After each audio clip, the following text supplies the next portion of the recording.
अस्सलाम वालेकुम viewers, welcome back to my YouTube channel. उम्मीद करता हूँ सब खैरियत से होंगे। आज की हमारी इन्फॉर्मेशन एंड्रेक्स कैप्सूल के बारे में होगी। आज हम जानेंगे एंड्रेक्स कैप्सूल के फ़ायदे, डोजेज, साइड इफ़ेक्ट्स और कॉन्ट्रा इंडिकेशंस के बारे में बात करेंगे। तो आज की वीडियो आपके लिए बहुत ख़ास है। सबसे पहले हम एंड्रेक्स कैप्सूल की कंपोजिशन के बारे में जानते हैं। कंपोजिशन इसकी टेस्टोस्टेरोन अनडेकोनेट और इस कैप्सूल का जेनेरिक काम मेल और फीमेल के हार्मोन्स पर काम करना है।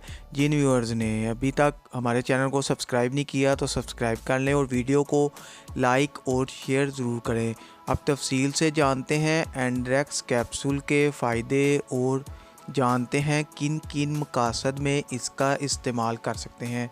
ये कैप्सूल एंड्रोजीन्स की कमी को पूरा करते हैं। एंड्रोजीन्स ये हार्मोन्स हैं, ये ग्रुप ऑफ हार्मोन्स होते हैं, यानी ये हार्मोन्स के ग्रुप्स होते हैं जो हमारे जिस्म में बहुत अहम किरदार अदा करते हैं। मुख्तलिफ़ किस्म और इसकी कमी की वजह से बहुत सारे मसाइल पैदा हो जाते हैं और ये कैप्सूल इन एंड्रोजीन्स की कमी को पूरा करते हैं। तो इसके लिए एंड्रोजीन कैप्सूल बेहतरीन और मुफीद है।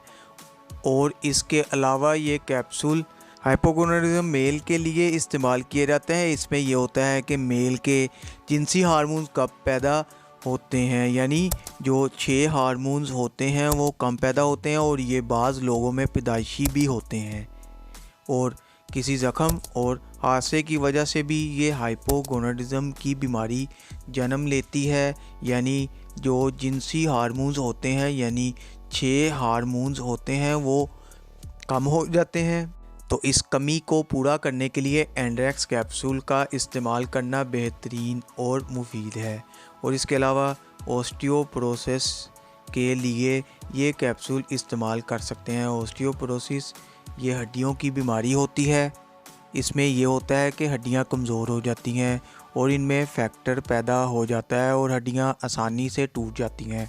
तो इसके लिए एंड्रेक्स कैप्सूल इस्तेमाल करना बहुत ही मुफीद है। इसके इस्तेमाल से ऑस्टियोपोरोसिस की बीमारी ख़त्म हो जाएगी। इसके अलावा इनफर्टिलिटी यानी बांझपन मेल और फीमेल दोनों में ये कैप्सूल इस्तेमाल कर सकते हैं।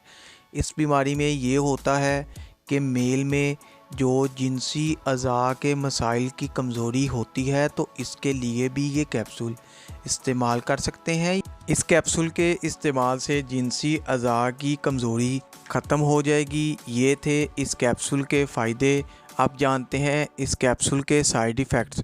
इस कैप्सूल को इस्तेमाल करने से सर दर्द हो सकता है, उल्टी और मतली हो सकती है, बेख्वाबी हो सकती है, चेहरे पर दाने पैदा हो सकते हैं और चेहरे पर गैर ज़रूरी बाल का निकलना हो सकता है, माहवारी में बाकायदगी हो सकती है। इसके अलावा पेट में दर्द हो सकता है। ये थे इसके साइड इफ़ेक्ट्स जो कि 100 में से किसी एक को ही हो सकते हैं।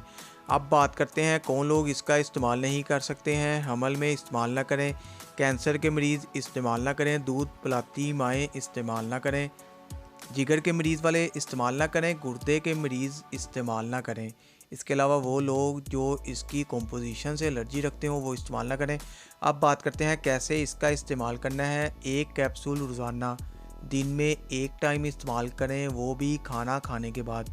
उम्मीद है वीडियो पसंद आई होगी, तो वीडियो को लाइक और शेयर ज़रूर करें।